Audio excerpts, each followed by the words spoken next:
Hi, I'm Dr. GSK Jyoti Reddy, Chief Fertility Specialist, Shaurya's Test Tube Baby Center, KPHP, Hyderabad. Today I'll speak about decision making between IUI and IVF. So, when a couple fails to conceive spontaneously, even after normal sexual life for at least 1 year, they need to approach a fertility specialist to evaluate the cause and to know the best suitable options available.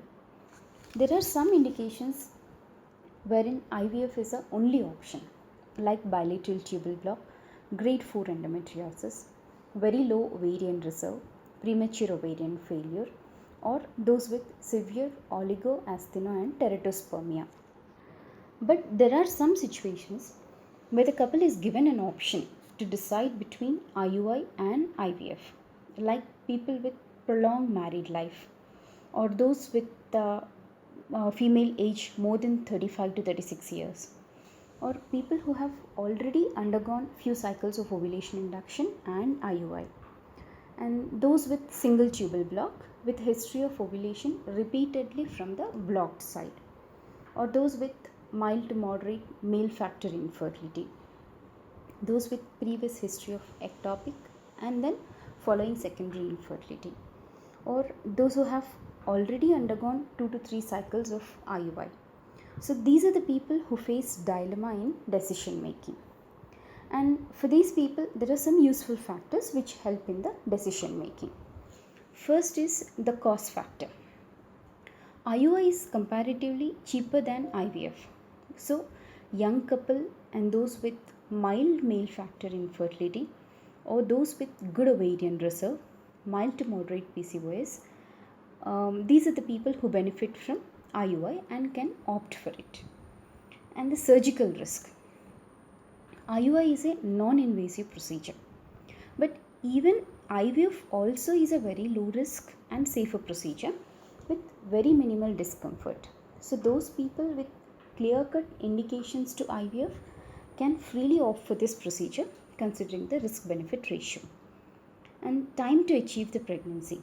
In those people who have already tried at least 3 cycles of IUI with no result, the success rate after 4th IUI drastically decreases.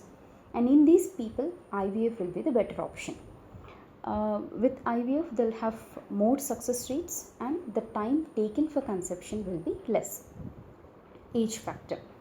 So those females with more than 35 to 37 years of age, IVF will be a better option considering their ovarian reserve, because after 35 years the ovarian reserve drastically decreases and even the egg quality also decreases rapidly.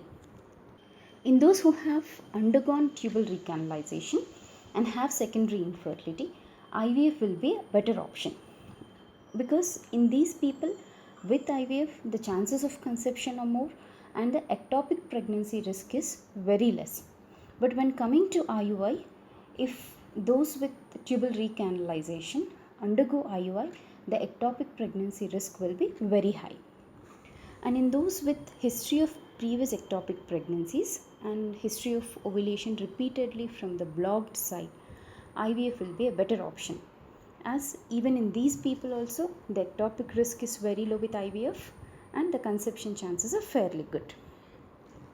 In those with moderate male factor infertility, 1 or 2 cycles of IUI can be tried, but if it is not successful, then IVF will be a better option than going to 3rd or 4th IUI cycle. Thank you.